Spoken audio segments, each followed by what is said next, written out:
এই ব্লগটা কিন্তু টোটাল হবে 1.5 দিনের, মানে আজ রাত থেকে শুরু করছি, আগামীকাল একদম রাতে গিয়ে শেষ করব। আর এই ভিডিওটা আমি জানি না এর আগে তোমরা কজন দেখেছো, কেননা বারবার করে কপিরাইট ক্লেম আসছিল। আমি বুঝতে পারলাম না 3 মিনিট শর্ট ভিডিওর টাইম থাকা সত্ত্বেও কেন জানি না বারবার আমার ভিডিওসগুলোর মধ্যেই কিন্তু কপিরাইট করে ওরা ব্লক করে দিচ্ছিল। আমার ইউটিউব জার্নি কিন্তু আমি বিগত 3-4 বছর ধরে শুরু করেছি, কিন্তু আজও আমি সাকসেস হতে পারিনি।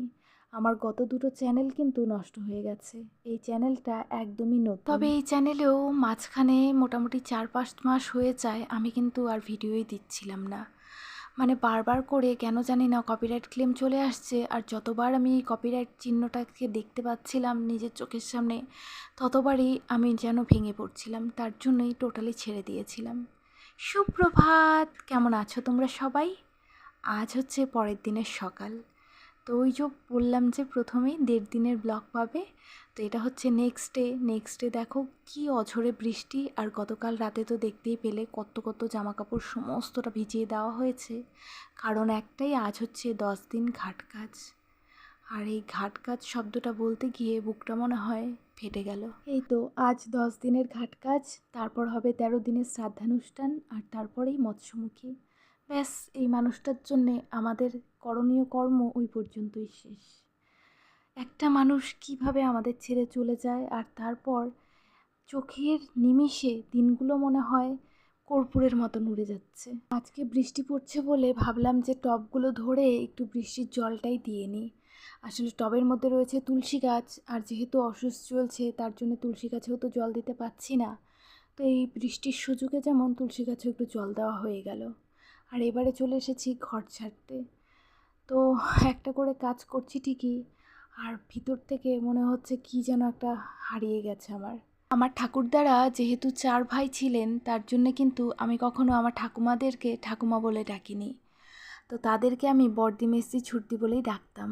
আর বড়দি ছিল আমার ঠাকুমা, মানে আমার ঠাকুরদা ছিলেন বংশের বড় ছেলে, আর তিনিই হচ্ছেন আমার বাবার বাবা।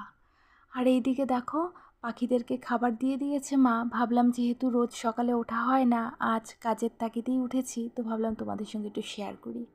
আর এদিকে পাখিদেরকে খাবার দিয়ে মা ঘরটাও মুছে নিচ্ছে, তারপরেই যাবে কাপড় কাচতে। আর তার মাঝখানে মার খিদে পেয়েছে, তো বললো একটু ছাতু গুলে দিতে। তো ছাতু গুলে বাইরে নিয়ে এসছি। আসলে গ্যাসটা তো এখনও ধোয়া মোছা হয়নি, তো তার জন্যেই গ্যাসে তো এবারে চাও বানাতে পারছে না, যেহেতু স্নানও হয়নি। আজকে তো এই নিয়মটাই রয়েছে, সমস্ত ধোয়া কাচা মাজা ধোয়া করে স্নান করে তারপর গিয়ে আগুন জ্বালাবে।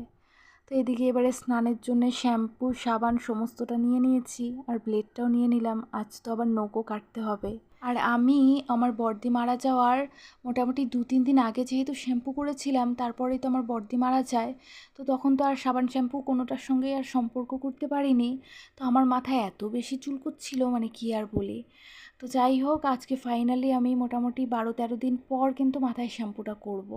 আর এদিকে গতকাল রাতেই মা এগুলো সমস্তটা ধুয়ে রেখেছিল, আজ সকালে শুধুমাত্র একটু জলে ডুবিয়ে নিয়ে এসছে।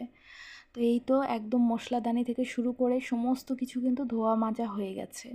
আর যেগুলো মশলা ব্যবহার হচ্ছিল সেগুলোকেও কিন্তু ফেলে দিয়েছে। তো এবারে স্নান করে চলে এসেছি, এসে নিয়ে এবারে লাগাচ্ছি একটু মুলতানি মিট্টি। আমার মুখটার মধ্যে কী যে বাজেভাবে র্যাশ বেরিয়ে গেছিলো কি আর বলি। আসলে এতগুলো দিন না কোনো সাবান না শ্যাম্পু কিছুই নেই, খুব অবস্থা খারাপ হয়ে গেছিলো। তো যাই হোক, নখ কেটেছি, তখন দেখাতে ভুলে গেছিলাম, তাই এখন দেখিয়ে দিলাম। তো এবারে লাঞ্চে বসেছি, আর আজকে লাঞ্চের থালিটা এতটা মেসড আপ হয়েছিল, ভাবলাম একবার দেখাবোই না। পরে আবার ভাবলাম যে না, সবসময় তো সময় এক থাকে না, বা সবসময় পরিস্থিতিও সমান যায় না, তো কেন দেখাবো না। তাই তোমাদেরকে ওই অগোছালো থালাটাও কিন্তু দেখিয়ে দিলাম। তো এবারে বসেছি ফাইনালি তেলের বাটি নিয়ে। মোটামুটি 10 দিন এই দিকে, আর তার আগে আমি শ্যাম্পু করেছিলাম 2-3 দিন আগে, তো বলতে পারো 13-14 দিন পর আমি তেল দিচ্ছি। আর আমি কিন্তু একটু তেলে পাগল। আমার সপ্তাহে 3 থেকে 4 দিন মাথায় তেল না দিলে ঘুমই আসে না, আর খালি মনে হয় আমার যেন চুলটা খারাপ হয়ে যাচ্ছে। তেল দেওয়া কমপ্লিট, এবারে মা করে দিচ্ছে বিনুনি, আর এরপরেই করব রাতের ডিনার। আর আজকের রাতের ডিনারে রয়েছে সাবু আর আম।